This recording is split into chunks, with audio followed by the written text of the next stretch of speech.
All right, everyone, let's talk about rookies that have impressed so far in the NFL. We're a little past halfway through the season, and it's time to talk about that. Rookies that have really made their mark on the NFL early and have not had a lot of time to develop, but have really stood out with very little development, which is always impressive. I mean, you listen to any football player on podcasts that they get on, or really when they get on interviews, and they say the college jump from college to the NFL is really the biggest thing. I mean, the physicality, the play design, everything else, a lot of things from college to NFL is a big physically, it's a huge jump for a lot of different guys.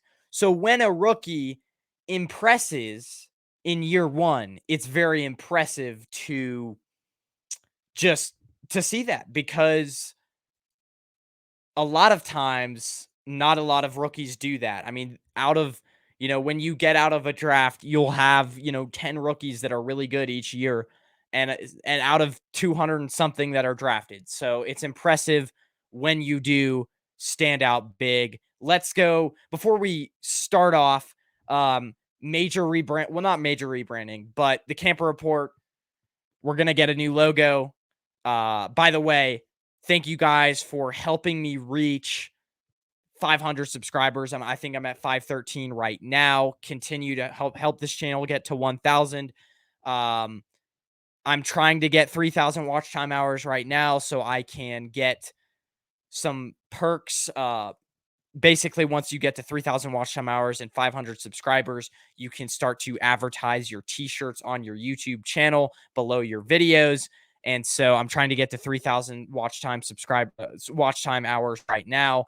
And then I'm hoping to start I'm going to rebrand my logo, and then I'm hoping to start to make t-shirts and a website and everything else. So watch for that in the next 1 to 2 months. I'll be working on t-shirts that you guys can buy. So that should be a lot of fun. Let's get to it though. Texans cornerback CJ Stroud. I hope I didn't bore you guys for that long, but our first guy, quarterback CJ Stroud, just an absolute impressive season so far. Almost 3,000 yards through 10 games, 2,962 passing yards, 17 TDs, and 5 interceptions. Those are MVP numbers.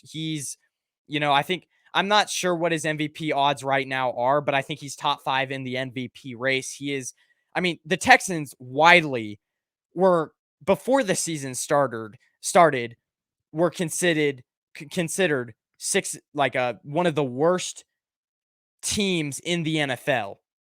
And they were, a lot of people expected them to go through a rebuild, kind of 4-13, 3-14 kind of year. And now they're 6-4. They're 7th seed in the AFC playoff race right now. If the season ended today, they would make the playoffs. And a big catalyst to that, not only is DeMeco Ryans' style of coaching, but is quarterback CJ Stroud. I wasn't a huge fan of him coming out of college because, I could go back and look at my notes, which that notebook I think has been thrown in the trash from last April. But I didn't really, from what I can remember, I didn't love how he couldn't, under pressure, he wasn't great on making off-platform accurate throws. So, but, he's been doing all of that. He's been checking all the boxes. He's really a mature person, off the field and on the field. When he's in the pocket, he's an incredible, just mature, just poised, cool, calm, and collected type of quarterback on. And then we hear stories about how he's a great person off the field as well. So Texans really made a huge, huge draft pick here and really is paying off. And DeMeco Ryans' system is really helping him. So very exciting player to watch, CJ Stroud. Texans Wide receiver. The second guy I want to talk about is Texans wide receiver Tank Dell. Look him up. He's number 3 on that team. He only ran a 4.49, which isn't that fast for a receiver at the combine, but he plays way faster now that we've seen him, 10 weeks or so in the NFL, plays way faster than a 4.49 40-yard dash in the combine. And he's very quick off of the line. 42 catches for 659 yards and 6 TDs through the NFL season so far, which is 10 games. I kind of compare him to a modern day Deebo Samuel / Tyreek Hill. Well, like, not modern day, but I compare him, my comp for him is Deebo Samuel, Tyreek Hill. Again, they love to hand him, the Texans, how they use him is not only deep down the field, but they also love to hand him the ball through screens and end arounds. And that's where it kind of reminds me of Deebo Samuel, because the 49ers like to scheme Deebo Samuel open with screens and end arounds and let him do what he does best. Create yards when the ball is in his hands. And that's exactly what Tank Dell does as well. And so for me, it's fitting because DeMeco Ryans was Kyle Shanahan's, I guess you could call it, understudy, or Kyle Shanahan's product. He was part of Kyle Shanahan's system. He runs very similar of a system than Kyle Shanahan does. So DeMeco Ryans is using Tank Dell very similar to what Kyle Shanahan would use Deebo Samuel, but Tank Dell also is a very big deep threat. So only has 4 drops on the year. Passer rating when targeted is 112.7. Again, 112 passer rating for a quarterback is very good. The highest passer rating you can get is 153. So 112 is above average when targeted. Just a huge player, and just a huge player for what DeMeco Ryans is trying to do.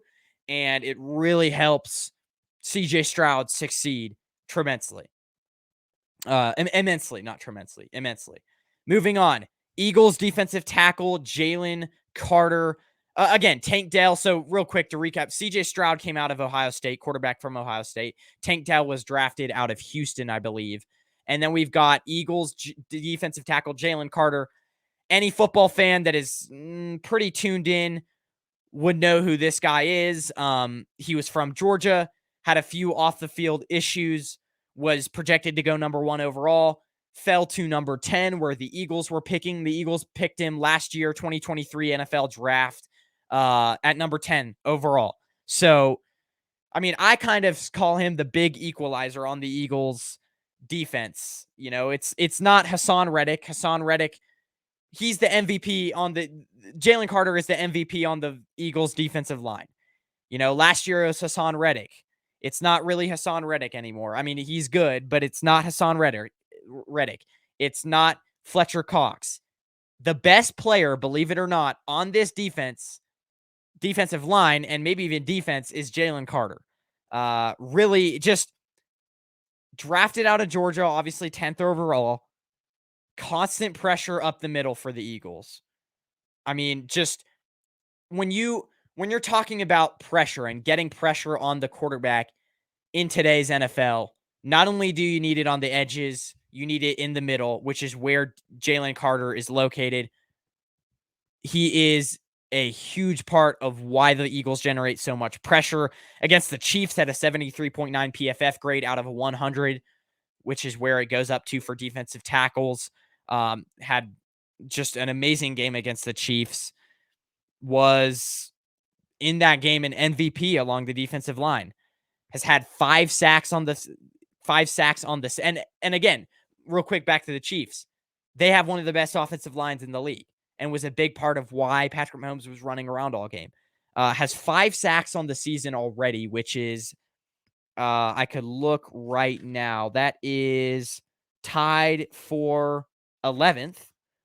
And if he gets to or above 10 sacks, then he would be, if he gets 10 sacks this season, he's on track to get 10 sacks. If he gets 10 sacks this season, he would be tied with Ndamukong Suh for defensive tackles in their rookie season he would be tied for the record, because Ndamukong Suh as a defensive tackle back, I can't remember the year, had 10 sacks and that was the most sacks that a defensive tackle in his rookie year has had. So Jalen Carter, if he gets 10 sacks this season, which he is a little short of that number so far, but if he gets 10 sacks this season, he'll be tied with Ndamukong Suh for defensive tackles in their rookie year. Most sacks for defensive tackles in their rookie year. So that's very impressive. Has the highest PFF grade among rookie defensive linemen. 2 stops versus the Chiefs on third downs, which that's huge. I mean, you only get, you get a ton of third downs per game, but I mean, he made some huge stops in that game as well. Had 3 hurries in that game. Has had 32 hurries on the season. Has had, 23, 32 hurries on the season, QB hurries on the season. And rated one of the best defensive players in general with a 90.5 PFF grade on the season. So look for him to win Defensive Rookie of the Year. He's already a top 5 defensive tackle in the league, and he's already, had a tremendous amount of impact on what the Eagles want to do. Moving on. That was kind of long-winded, but moving on. Devin Witherspoon, cornerback from the Seahawks, was drafted out of Illinois with the 5th overall pick. Illinois with the 5th overall pick. Devin Witherspoon, huge impact as well on what the Seahawks are doing on defense. His best game, you guys, it's crazy what he allowed. His best games, 16.7 completion rate in his best game versus the Raiders when targeted. His worst game actually came last night versus the 49ers when he allowed 75% completion rate versus the 49ers. But overall, when targeted this season, is allowing a 50%, 51% almost completion rate when targeted. Passer rating allowed when targeted, 75.9 passer rating, which is below average. Like, the average passer rating for a quarterback in the NFL is about 85. He's allowing below average when he's targeted, a below average quarterback rating. Seattle's defensive line, and another thing is, Seattle's defensive line is not that great. And so Devin Witherspoon is having to do this while also having to cover for longer because the Seattle Seahawks defensive line is not getting home quick enough. 4th in NFL in 20 passes deflected. So already in stat-wise, a top 5 corner in the NFL. Like I said, 20 defended passes, 20 deflected passes, which is tied for 4th in the NFL. So that's number 4. I've got a kind of homer pick here at number 5.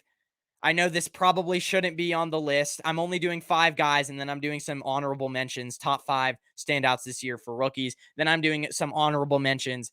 This is kind of a homer pick. I will give you my honorable mentions that really should be above this guy at number 5, but Ji'air Brown, safety from the 49ers, drafted out of the 3rd round, Penn State. The 49ers traded up to get this guy, and man, oh man, has it kind of helped. So Talanoa Funga went out last game, and Ji'air Brown, safety Talanoa Funga went out last game for the 49ers. Ji'air Brown stepped in, took his place, and he's obviously a rookie, but throughout the whole game, Niners didn't give up a single. Well, actually, let's flip to the Seahawks. So this last game that happened last night versus the Seahawks, I mean, throughout the whole game, the defense obviously, as you know, only gave up 6 points. Niners didn't give up a single big play throughout the whole game. And so that also is a huge testament to Ji'air Brown. They didn't give up a single deep throw. And a part of a safety's job is to not give up big plays. So that was huge. Was a huge catalyst in why the 49ers defense did so well last night against the Seahawks. Also, when he was one-on-one versus a receiver, he only allowed 4 yards. 1 reception for 4 yards. Passer rating allowed when targeted, 55.8 against the Seahawks last night. He had 1 tackle, 4 assists as well. 4 assists in tackles as well. So a really good game. But let's talk about how good of a game he had against the Buccaneers, which was in week 11. Yeah, week 11 versus the Buccaneers. So Talanoa Funga goes down, I believe it was mid-third quarter, and through a quarter and a half, right? He gave up 1 big play, but he had 2 pass breakups, all in the red, both of them in the red zone. You guys, 49ers fans know it, versus Mike Evans. He also had 1 interception where he made an amazing grab down low. So this guy, even more than, and he's also very good at blitzing, very physical player. This guy even more than Talanoa Hufanga. Hufanga was a hard hitter, physical player, but he didn't necessarily get too many interceptions. Ji'air Brown, big play player. Big play player. And he's showing already through a game and a half how he really is an incredible replacement for Hufanga. And maybe the reason why Hufanga doesn't get a second contract here, because safety Ji'air Brown is so good. So honorable mentions, Bijan Robinson. He probably should have been 5th on my list, but Bijan Robinson, good stats. Could be better, have better stats if the Atlanta Falcons coach would just use him more. So another one, Puka Nacua. He stepped in nicely when Cooper Kupp missed the first 4 games of the season. That Rams offense was rolling for the first 4 games. And even now with Cooper Kupp back, which I think he got injured again, but when Cooper Kupp even was back with the Rams, Puka Nacua was still a great receiver. Still playing like close to a top 15 receiver in the NFL. And this guy, I mean, I don't know. I think he was drafted like 3rd, 4th round. Correct me if I'm wrong. I didn't look that up, but really good receiver there for the Rams. Jordan Addison, wide receiver for the Vikings, drafted out of USC in the, I believe it was 22nd pick. The Vikings without Justin Jefferson for a few weeks, their pass offense was very, very, very good. Not very good, but it was still pretty good even without the best receiver in the game. And that was all because of Jordan Addison, wide receiver out of USC that they drafted. So, and it's showing how the Vikings were right to move on from Adam Thielen and draft this guy, because he is a great number 2. And if he were getting more targets, would probably be a Pro Bowl receiver. I'd have to look at his numbers, but he might even be close to a Pro Bowl campaign this year. So those are all the rookies. To recap, number 1, I obviously had CJ Stroud. Number 2, Tank Dell. 3, Jalen Carter. 4, Devin Witherspoon. 5, kind of a homer pick, Ji'air Brown. Honorable mentions, Bijan Robinson, Puka Nacua, Jordan Addison, and I am sure there are so many more rookies that should be on this list. But those are guys that have kind of stood out to me. Guys, have a good rest of your day. Real quick, before I get out of here, let me tell you about StreamYard. StreamYard, one of the most user-friendly streaming platforms. If you guys are wanting to get into streaming, this is the way to go. It's just streaming. It can stream live to YouTube. It's for beginners, just super user-friendly. I started out using this platform and it is not disappointed. So click the link in the description and you'll get $10 off your first purchase. StreamYard is trusted by global brands. It's a streaming platform trusted by global brands like Microsoft, Google, Dropbox, Beachbody, LinkedIn. So it's a very trusted network, very user-friendly. Go check that out, StreamYard. And like I said at the beginning of the stream, keep an eye out for my t-shirt line setting to drop soon, and also my my site. I don't know why I just had a huge brain fart there, but my t-shirts, and then also my site that I'm going, the Camper Report site that I'm going to be setting up soon. Help me get to 1,000. Thank you for getting me over 500. I appreciate everyone. Have a good